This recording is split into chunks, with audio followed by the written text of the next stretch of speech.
You've tracked every calorie, every heartbeat, and your reflection now feels like a failing score. You wake up scanning for what you missed. One slip and the day collapses.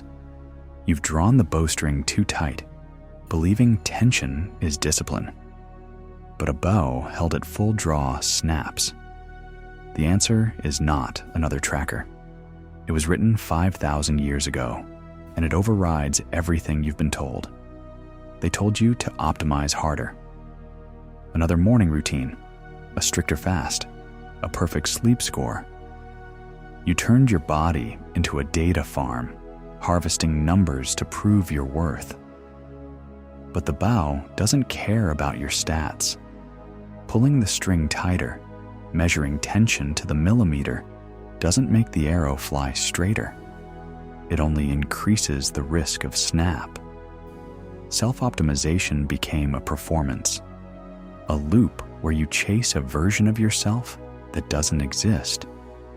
The discipline you built became a cage, and when you inevitably missed a metric, you didn't see a human, you saw a defect. That's the false cure. It treated your life as a machine to be tuned, not a bow to be drawn and released. Bhagavad Gita, chapter 6, verse 17. Yuktahara viharasya, yukta cheshtasya karmasu. The one whose eating, recreation, work, and sleep are balanced.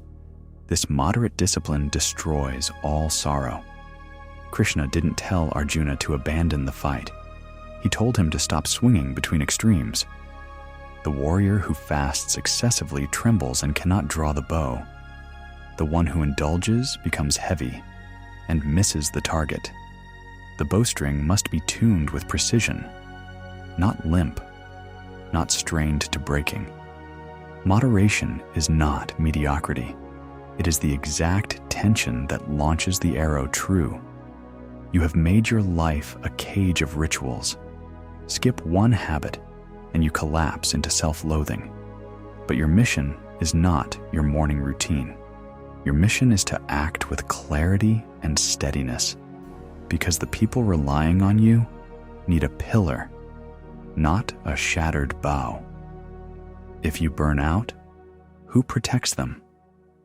If you lash yourself over a missed metric, you're fighting a war inside your skull, while the real battle waits unattended.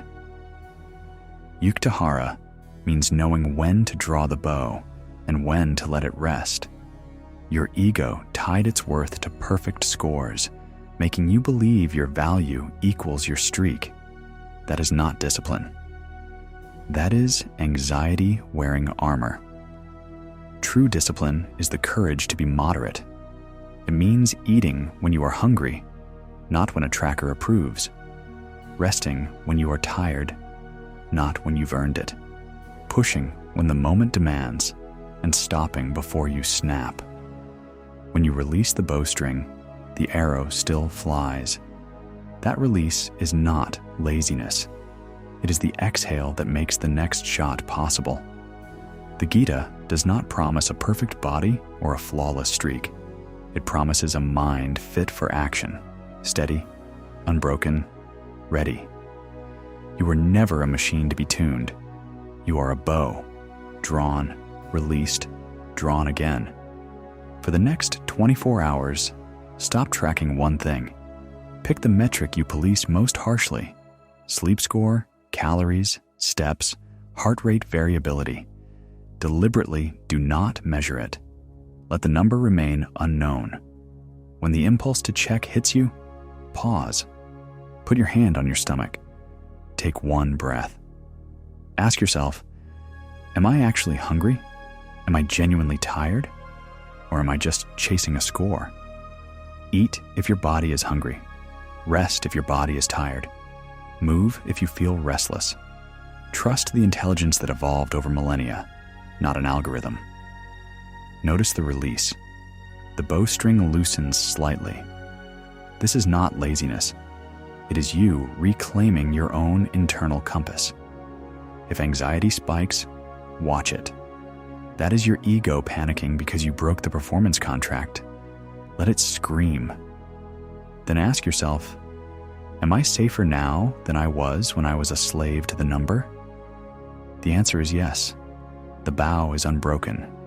Tomorrow, you may return to tracking, but from a place of clarity, not compulsion. The bow was never meant to stay drawn. If this broke your cycle, the next protocol is on the screen. Click it to continue the work. Shanti.